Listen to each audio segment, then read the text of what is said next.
No matter what business you're in, you're only profitable if you are efficient. I want to share with you 5 reasons why I shut down my tree care company entirely for 3.5 months every single winter because staying open would not be efficient.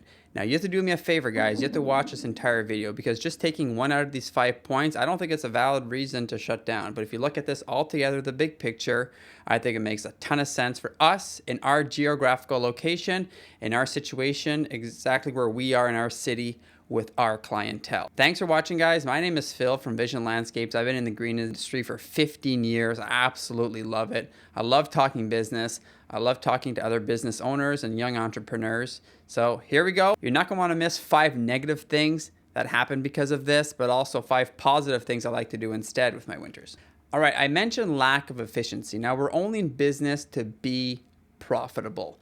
If you're not interested in any profits, go work for somebody else. Let somebody else do the quotes. Let somebody else put in the hard work. A company has to grow, and to grow, it has to be profitable. And for it to be profitable, I have experienced you have to be efficient. And I am crazy obsessed with that. Every single year, we are reviewing things. How can we do things better? It starts on a small level. If we can make small changes to efficiency, we will become more profitable. And we have definitely experienced that in the past 5 years. So number one reason, now these are not in any particular order, number one reason why we will close during the winter is lack of accessibility and increased risks and hazards around job sites. So we have track lifts, we have a loader, we have 2 wood chippers, right? So we're oftentimes chipping on the street and there's snow and there's ice there, or we're walking to backyards if we're doing any kind of work, closer towards the end of the year. And I can't foresee us doing that throughout the winter. There's just too much risk. We're working near really dangerous equipment of chainsaws, right? There's oftentimes deep snow, hidden patches of ice. And true, we are equipped, we are trained, and we take a lot of precautions, but there's always that added risk of injury in the cold months, especially after laboring through an entire year and having a lot of miles on your body.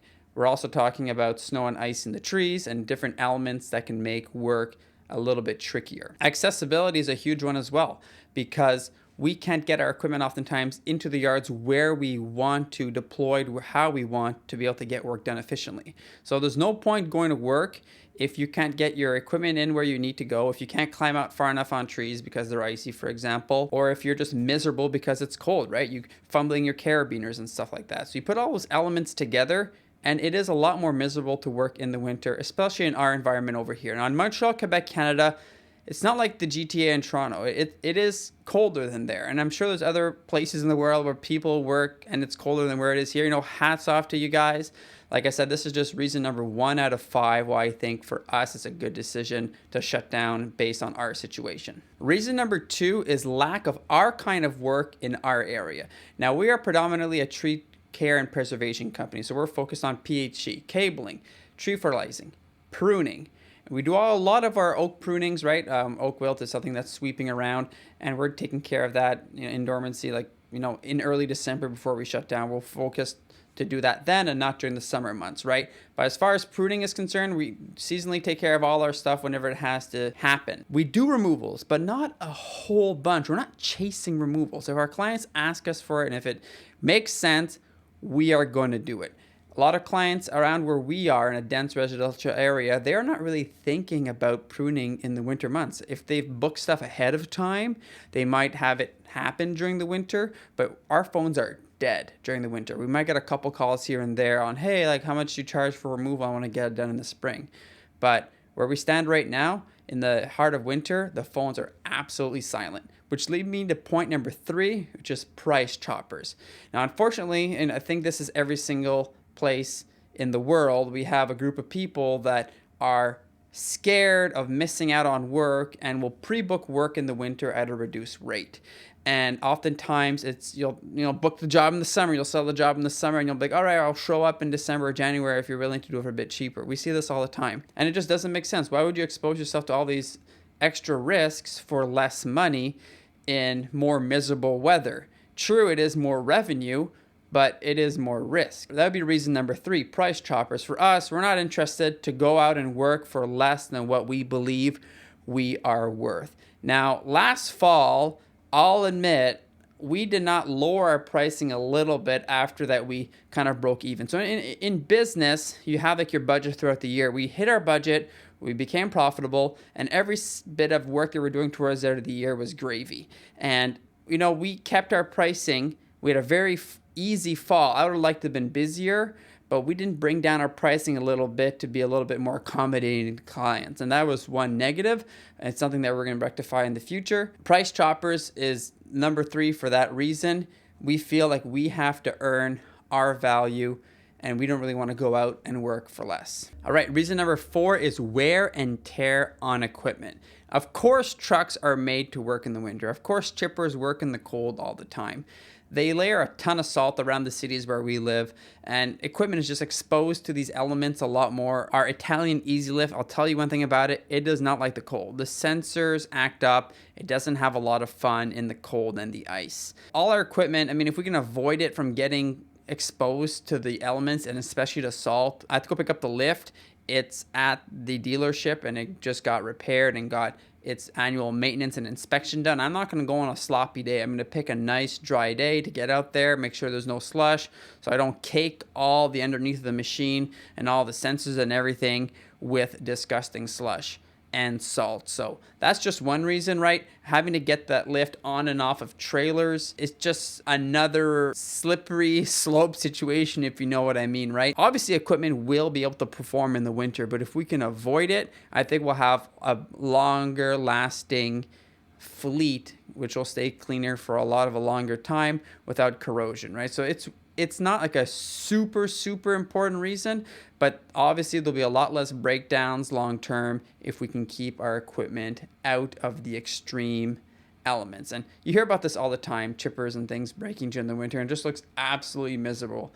And one thing that we like to do in this company is avoid any kind of discomfort as much as possible. If there's some sort of situation where stuff could potentially go wrong, and if we can have a handle on it and avoid it, we will. And one of these things is keeping our stuff out of the cold. Now, roll your eyes all you want, right?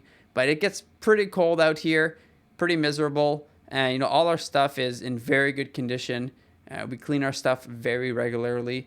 And this is not one of the main reasons, but I just put it there. And number 5, I think, which is probably the most important one, is physical and mental wear and tear. So we work a crazy 8.5 months. And I'm sure everybody that works in tree care or in the green industry or in any industry works that as well. But where we are, especially last year with the ice storm that we had in the spring, we never really got a break. We worked hard throughout the year, 5 days a week. We never work weekends. But by the end of the year, comes Christmas time, I'm out of the house doing estimates in the evenings, at home typing out quotes at night, doing work during the day. Thankfully, now we have more crews. We have great employees in the company that are able to take a lot more responsibilities, and it's freeing up a little bit more time for me to go and do this extra stuff in the background. But all that together, come the end of the year, you just want a break. And I love to disconnect. I love just to shut stuff off, and we can just fully disconnect from the company for a few months, and we can focus on other things in our own personal lives, rest our bodies, go to the gym, work out certain muscles that need strengthening. All those things put together, I think it's important to take a mental and physical break at some point during the year. You might not be able to do that much. You might only be able to do 2 weeks or 4 weeks or even just 1 week. Whatever you can, treat your body to it and take a break. I'll say it's different from industry to industry. I used to do grass cutting. I cut grass professionally. I'll say professionally for 8 years. I had over 120 homes, did a lot of lawn mowing. And in those days, you sign your contracts in the spring, you work throughout the year, and it's clockwork. It's clockwork. I found that was a lot less mentally tiring than tree work. Tree work industry, you're going out all the time having to quote new work. There's many more moving parts. You have hundreds of thousands of dollars of equipment that you need to supervise, inspect, bring in for maintenance, this and that. Your numbers, you're not just cutting, $1,000 of grass during the day. You're doing thousands of dollars of tree work a day. There's a lot more moving parts, especially whenever you want to offer better service to your clients. You get more equipment. There's more employees on board. There's a lot more mental focus going on a day-to-day basis. And I like to take a break from that. If I was going hard like this 12 months a year, I think I'd be a wreck. I personally think I would be. So this is just something that I personally need for myself, and I'm tailoring my business around it. This might not be you and your situation. You might be able to do this yourself. But for us, this is what we do. All right, let's resume really quick. 5 reasons that would lead to lack of efficiency if we stayed open during the winter, right? So accessibility and safety, we can't get our machines in, we can't work.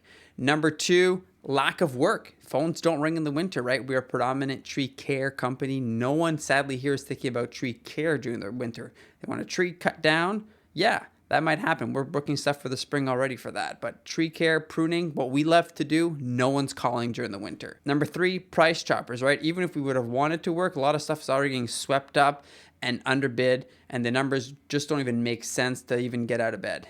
Number 4, wear and tear on equipment. And number 5, physical wear and tear. Put those 5 things together and it would just lead to a less efficient overall operation to go out and work during the winter months.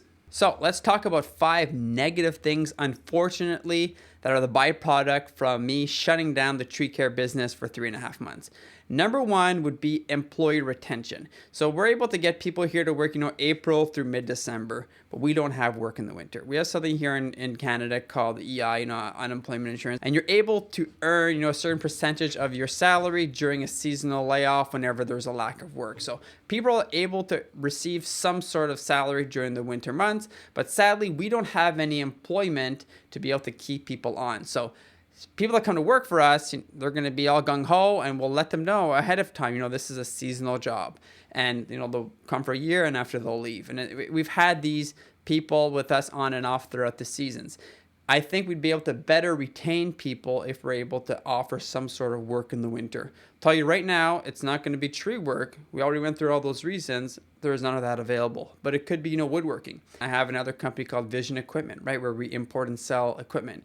It could be splitting firewood. There's many other things that we'd like to explore in the future where we could have some sort of trickle-in income throughout the winter that would not be super profitable, but could at least pay salaries so we could retain some people to work reduced hours during the winter and still be able to earn some sort of a living and be able to stay on board 12 months a year. Number 2 negative reason that happens from shutting down during the winter is reduced visibility online and on the road. So if you're not driving around with your trucks anymore, all our trucks are logoed, decaled out, less people see you. And, grass cutters, I did that for a while too. You're there every single week. People know you. People know you. They know you. They know your wife. They know your parents' names. They know so much about you. But your tree guy, you're only seeing them, maybe once every few years. And if you're not even driving around anymore, I find it's a lot easier to forget about your tree guys, right? And also online, right? If you're not doing any work in the winter, you can pause your Google ads. Why would you pump out Google ads for work? Our lack of winter is not due to the fact that I paused my Google ads, but I'm not going to go and spend thousands of dollars a month if we are not going out to be doing any work anyways, right? The majority of our work comes from word of mouth or from our established clients, right?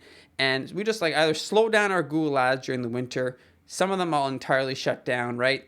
But we will have less visibility online, also on the road during the winter months. So that is a negative. Number 3 reason would be less time practicing skills in tree climbing, right? So as a climbing arborist, I love to climb and I like to climb every single opportunity I get, right? Now, if a lot of younger climbers in the company, we'll let them climb as many trees as they can, right? But I like to get up there as well. And the winter would be a little bit more of a relaxed time to go and to hone in your skills and practice and develop stuff.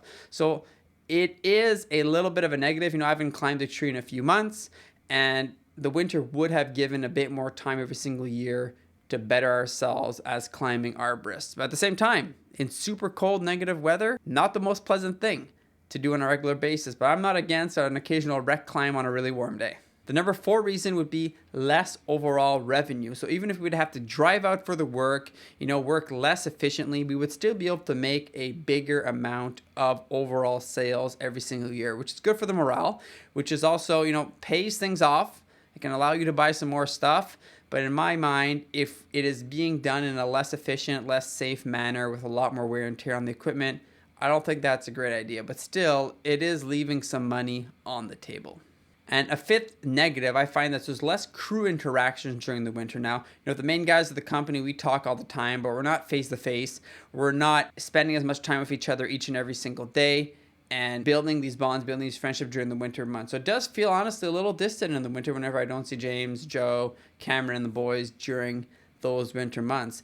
I love all those times we spent together in the summer, so not being together in the winter is a little negative on that part. It'd be a lot more fun to be able to spend some time together and keep on building towards something together during the winter months. All right, so let's talk about 5 positive things I'd like to do instead of my winters, and some of them actually do lead to efficiency that I think makes up for having shut down for those months during the winter. The first thing actually has nothing to do with business and has everything to do with family. I love spending family time at home. So I have a wife, I have 5 kids, and during the long work season, I never work on weekends, so I see them then. I see them every other evening at home, but I'm oftentimes working on the computers, out doing quotes late at night, getting back home after their bedtimes, and it's very important for me to be there present in their lives. So I always try to carve more time out during the regular season, but in the wintertime, it's important for me to take a block of time off and give them my undevoted attention. I like doing things at home as well. We build a hockey rink. This year, actually, at Christmas, it was so warm, we were able to go skateboarding at the skate park at Christmas. It was crazy. But all these fun things that we can do as a family are memories that my kids, I think, will retain. And I personally, I'm young at heart. I love to do these things as well. So family time is very, very important for me. And I love to be able to do a lot more of that during the winter months. Number 2 reason is continued education and self-development, right? So hey, I'm making a YouTube video. I had to learn what lighting to use, what microphones to use, better lenses and stuff. So, researching stuff and self-improvement, right? So I'm learning and I'm reading books on becoming a better leader. I'm doing an audible of Extreme Ownership by Jocko Willink. It's a very, very good book. I would recommend it for anybody that is a leader who's aspiring to become a better leader in their business. And I'm also studying for my ISA exam, right? So self-development, bettering yourself as an arborist, learning a lot, reading books, practicing, studying for exams, all those things you have to take time. And frankly, I have 0 time during the regular season. Regular season, it's like you're talking about sports, right? Hockey or whatever, but that's April to December, 0 time. Fully focused on running the business. I wish I would have more time during that time to do any kind of studying, but for me, that has to come during the winter. So you have to take time. If you would just be only focused on top dollars and money, you wouldn't do any kind of break during the winter. You'd just less family time. There'd be less time for bettering yourself. You're not going to better yourself automatically. You have to take the time. Number 3 is huge. If there's one takeaway you can take from all of this, is this. You have to take time to work on your company instead of only for your company. You have to distinguish them, right? I find that whenever I stop in the winter and I re-examine everything from head to toe, and I take the time to better structure things. Last year we hired a bookkeeper. I took the time to train her during the off season. You do all these things, you can improve efficiency in the next year. I took that time off last year in March, started training Tammy. She started officially out in April afterwards on the phones. 3 days later, we had a crazy ice storm, and she was, immediately submerged into the most intense work month working for us, right? The rest of the year was a roller coaster. It was chill. But, having taken the time to prepare someone led to later efficiency throughout the year. I use a CRM called ServiceMate, right, for organizing our clients, organizing our schedules and all that. And that always takes developing and working on during the off season to better understand it, to better make it suit what we want it to do to increase efficiency, right? So that is one thing I strongly recommend, is taking some time in the slower season. A lot of people have a slower season, right? I don't think anybody works intensely 12 single months in the year. Take some time, devote it to looking at your company and not only being a slave at it, looking at your company and focusing, hey, where can I improve? Where can I cut? Where can I increase? What should I buy? And not only be reactionary. We have done that at a little bit, right? In the past few years, it has been a real whirlwind, right? Oh, we need another chipper. I bought a 15-inch chipper on an absolute whim in 2023, but it was one of the better decisions that we made in that year. We had to get another chipper. At the end of the year, we were running 2 chip trucks, right? Some decisions you will make will be reactionary, but it's a lot better to make planned, calculated decisions. Now, our Isuzu and our chip truck, our 2 prominent rigs, have been built and designed in the winter months, in January and properly planned and designed, and we've received them, later on in the year in like June or July. Don't wait until June or July to say, hey, I need another truck, right? You have to plan that ahead of time. And to plan that, you have to do it in your slow season. And for us, the slow season is the winter months. And it was one reason why we shut down during the winter, is to properly focus on the company instead of running around like ants in the company. All right, and these two last ones are a little bit more personal. We have a almost 9-year-old house, and it needs a lot of work. This year I'm doing renovations. My wife already has renovations planned for next year. So we have to take time during the winter months to work on home improvement, or else you're just never gonna get it done, right? I can't afford to hire everything out, right? I'll hire electricity and plumbing out, but if I can do some of it myself, I have a good background in that. My dad has taught me a lot. I'm very thankful for that. I will do it myself, and actually have a lot of fun doing it too. So it's just another opportunity as well to create videos and create content, which is something that is really fun and that I really enjoy doing. A lot of us are homeowners, and we need to find time to do this. I personally don't like doing too many things during the weekends unless it's projects that I can complete, at least for inside the house, during the year. My family has to live in it all the time, right? So we're gonna break stuff up in the winter months, get stuff done. And the last one is travel. I love to travel. My wife and I went on our honeymoon in the DR. We've been together to Iceland, we've been together to Fiji. We have plans. We love to go over to Italy. We love, not now, later on, but we love to travel, be it driving through the US or either out to the East Coast in Quebec. We love to take family time and travel and to see things. And we don't have any time during the summer months. We'd love to take more time then, but frankly, we have more time in the winter, where it's a lot less rushed, a lot less is on our plates, and we can actually go out there and enjoy stuff without me always thinking about business, business, business. So taking time to travel. If it's stuff that you really want to do, you have to make time to do it. Now, it hasn't always been like this. I used to be a solo entrepreneur. I'd hire students during the summer, and in the winter, I'd go and do snow removal on my own or with some friends just to earn enough money to scrape by during the winter. Hey, thanks for watching. This has been really raw. I have some bullet points that I've been reading off, but I have not typed out a whole script. I hope you really enjoyed this, and there's some takeaways you can take away from here. We talked about those 5 reasons why I shut down the company every single winter for 3.5 months. Now, this is not forever. I'm open to changing things, but for us right now, it's the most efficient. It makes the most sense to do this, but times evolve, times change. Employee retention is something that I wish I could improve on, so I have to keep my mind open to find different ways to be adapting all the time. But meanwhile, I love these winters off. I love to spend time with my family, take time to make content and talk to you guys. It's a lot of fun. I'm having a lot of fun on this YouTube journey, putting out a video every single week. So thank you so much for watching. I really hope to make more videos like this someday. And once again, peace out.